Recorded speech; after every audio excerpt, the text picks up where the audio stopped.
Баршаларыңызға жалынды сәлем, және де бүгін сіздер тест арнасындасыздар. Бұл арнада сіздер ПЖБ тапсырма үй жұмыстарының өте оңай жауаптарын ала аласыздар. Сіздерге біз түсіндірмелермен ұсынатын боламыз. Онда видео бастамас бұрын алдымен арнаға тіркеліп, бізді қолдап, лайк басып, пікіріңізді жазып, тіркеліп өтіңіз.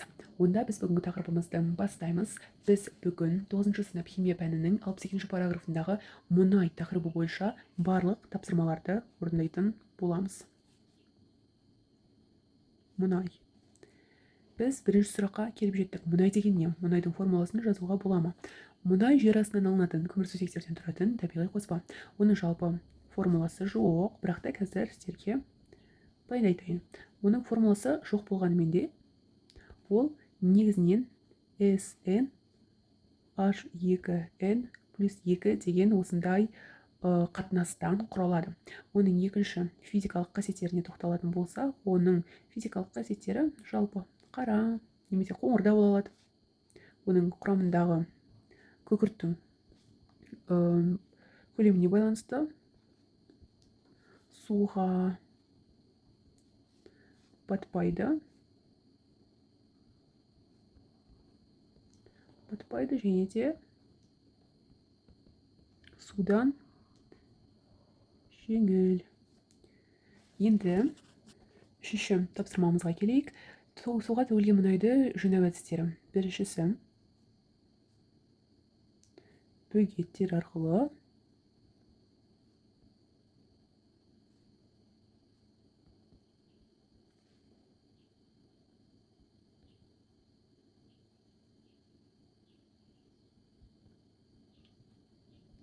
Екіншісі сорып алу.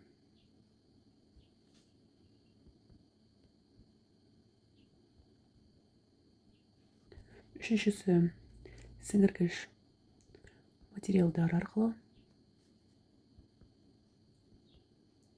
Және де төртіншісі биологиялық тазарту. Биологиялық тазарту қалай жүреді десеңіздер, ол бактериялар арқылы жүреді.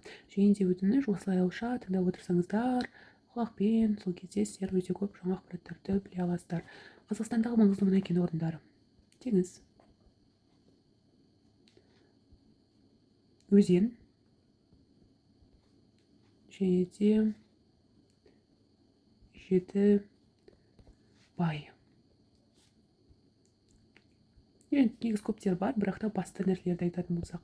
Мұнай құрамына кіретін заттар. Және де осындай нәрселерді нешен қандықпағандар жоқ екен айтайық қазір. Бірінші кіретіндерге алкандар жатады. Егер де алкандар деген екен білмейтін болсаңыз, біздің видео сабақтағы алдыңғы тақырыптарды көрсеңіз болады. Біздерде видеоларымызда бұл тақырыптардың барлығын қарастырған болатынбыз. Ал енді кіретін заттарды айтып отырайық. Ароматты көмір сутектер. Жалпы білеміз, біз бұл алкан, циклоалкан, барлығы көмірсутектер. Ал ароматты көмірсутектер дегеніміз ол бөлек.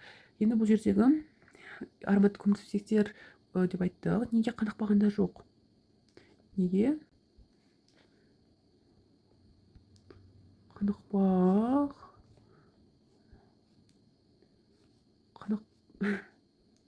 Қандықпағандар жоқ. Бұған қазір жауапты ауызша тыңдаңыздар. Ауызша. Себебі қандықпаған көмірсутектер тұрақсыз жоғары температурамен қысымда ыдырап кетеді. Алтыншы сұрақ: мұнайды қайта өңдеудің жолдары қандай? Сіздерге айтып өтейін міне.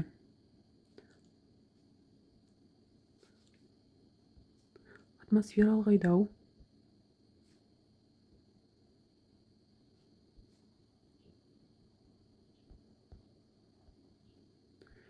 Және де вакуумдық.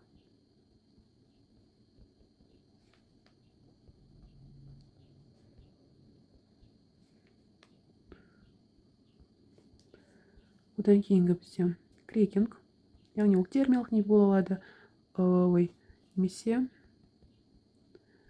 катализдік бола алады. Және де бұдан кейін бізде ректификация. Ал енді 7-ші сұраққа да келіп жеттік. Мұнайды біріншілік өңдеу кезінде қандай өнімдер алынады, бұл заттар қай жерде, қандай мақсатта қолданылады? Бензин біріншісі. Дизель. Бұның қай жерлерде қолданылатындары? Жүк көліктерінде, ұшақтарда, көліктерде жанармай ретінде көбінесе қолданылады. Мазут, мысалға, ол электр станцияларында қолданылады, және де газдар, мысалға, пропан, бутан, олар тұрмыстық ретінде. Ал 8-шіге келсек, күнделікті тұрмыста сендерге қандай мұнай өнімдері кездеседі? Оларды қайда қолданасыңдар?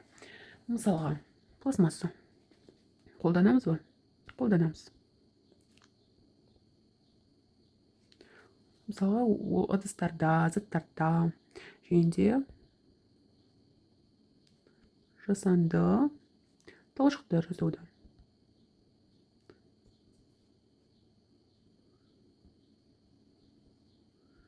Және де майлау майларында, яғни техникада.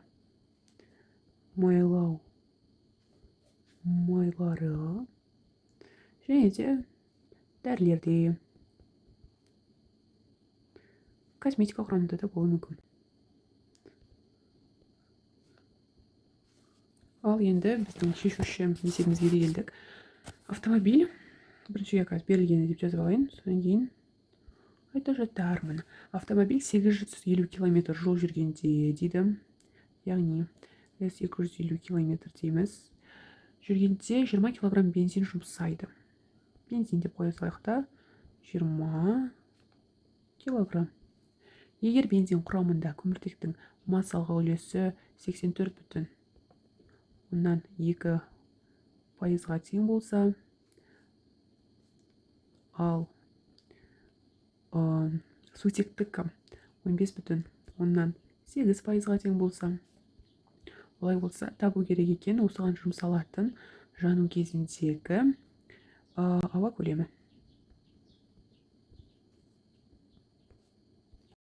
Шешуі. Біз алдымен осы бізде қазір бензиннің формуласы жоқ. Оның формуласын табуымыз керек. Негізі біз қаншалықты оның формуласын білсек те, дәл осы жердегі формуланы қолдануымыз керек. Және де бірден айтып қояйын. Бұл жерде біздің жаңағы шығарғанымыз бойынша сәйкес келмейді кітаптағы жауап. Кітапта кейде қателер көп, сондықтан да үнемі кітапқа сене бермеңіздер деп айтқым келеді. Әсіресе яғни жауаптарында айтқым келгені. Міне, біз пайыздарын олардың атомдық массаларына бөлудеміз, және де осылай жасадық. Жалпы бұның барлығын енді біз былай жасай аламыз. Біз бұның барлығын 8 сыныпта өттік. Енді осы бір-бірлеріне бөлген кезде 100-ден 1-ді өзіне бөлеміз. Екеуінің ең кішісіне бөлгенде, ал 15,8-ді бөлеміз 7,100-ден 1-ге, сол кезде 1 және де 2,10 мыңнан 1925 шығады. Кейін біз мұнан тауып аламыз. Енді біз жаңа жану дедік қой, яғни бұл жерде осындай бізде формуласы болу керек бензиннің. Ал оғанға дейін біз формуласын қалай таптық? Қараңыздар. Біз мұнда осындай формула болған кезде, егер де екеуінде ортақ 8-ге көбейтетін болсақ, онда мына жерде 8 және де 18 болады. Себебі тек осы 18-ге көбейткенде ғана, 8-ге көбейткенде ғана бізде бүтін мән шығады. Бізге әлбетте бүтін мән қажет. Мысалға, біз мынандай жерлерге бір 9,2 деген секілді сандар қоя алмаймыз. Және де екеуінің жану қоятын болсақ, жалпы жану оттек қатысында жүреді. Және де осындай үрдіске тап боламыз. Яғни көмірқышқыл газы және де су бөлінеді екен. Яғни қарасаңыздар, бізде 2 мольда 25 моль болып тұрса, онда бізде 1 моль болған кезде 12,5 моль жұмсалады. Олай болса, біз осы жерде оттектің құрамында, жалпы оның құрамын тауып алу үшін біз былай жазатынбыз. Қазір түсті өзгертейін, сіздерге ыңғайлы үшін көргенге. Біз оны 12,5-ге мына жердегі 12,5-ге көбейтеміз 0,1554-ті. 1554 қайдан шыққан қазір түсіндірем. Бізде көбейткенде осындай сан шығады екен. Енді жаңа 1554-міз қайдан пайда болды, жалпы қайдан шыға келді дейтін болсақ, ол кәдімгі біздегі жаңағы мынандай формула бар еді ғой, м тең n көбейтілген м, яғни моль көбейтілген малярлық масса тең масса деген. Бізде 20 килограмм бензин бар. Олай болса, оның қанша молі бар екенін біліп алу үшін біз осы формуладан табамыз м бөлінген үлкен м-ге. Сонда 20 бөлеміз оның атомдық массасын өздеріңіз көбейтіп шықсаңыздар да, молекулалық салыстырмалы массасын көбейтсеңіздер 114 шығады. Сол кезде бізде осындай сан шығады. Енді бізде осындай 0,10 1754 болатын болса, онда мына жердегі біз сол кезде ғана мына тұрған оттектің қанша пайызы, оның қанша молі бар екенін анықтай аламыз. Енді ары қарай барлығы оңай. Тағы да бізде мынандай формула бар. В тең В. Үнемі жанды формулаларды жазып қойыңыздар, себебі ол есептің кез келген есепте қайдан шыққанын көрсету үшін өте маңызды. Енді осы жерде оттектікін жазсақ, оның молін осы жерде орнына қойып, қалыпты жағдайдағы көлем бізде 22,4 литрге тең. Олай болса, ол 49,1-ге тең болады. Жуықтап алғанда осындай толқын тәрізді жазып қоямыз. Енді біз мынандай формула тап боламыз. Қарап отырсақ, бізде ауаның құрамында 21% оттек бар. 21% оттек ауада бар. Олай болса, 49,1 дейтініміз ол 21%-ға тең. Ал мұндағы бізде ауаны табу үшін осы 21% арқылы 100%-ын тауып аламыз. Енді 49,1-ті көбейтеміз 100-ге, бөлеміз 21-ге. Сол кезде бізде 233,8 көрдіңіздер ме? Бізде ешқандай қате кеткен жоқ, бірақ та кітаптағымен сәйкес келмейді. Яғни үлкен бір осы химия саласын білетін маман, жалпы білетін адам ретінде бұл кітаптағы жауап қате деген айта аламын. Яғни бізде кітапта мынандай жауап берілгенді. Қараңыздар, 245,6 деген. Бұл жауапқа сенбеңіздер деп айтқым келеді. Үзілді, кесілді. Біздегі дұрыс жауап қандай? Дұрыс жауап толығымен осы. Ал бүгінгі тақырып сіздерге егер де ұнаса, арнамызға тіркеліп өтіңіздер. Ұнады деген ойдамыз. Жақындарыңызға жіберіп қолдаңыздар. Сіздердің қолдауларыңыз өте маңызды. Егер де бір сұрақтарыңыз болса, төменге жазып өтіңіздер. Және де келесі сабақтарда қандай тақырыптарды қозғағандарымды қалайсыздар, қай пәндерді қарайын, бәрін жазып өтіңіздер. Сау болыңыздар. Сіздерді келесі видеода күтемін.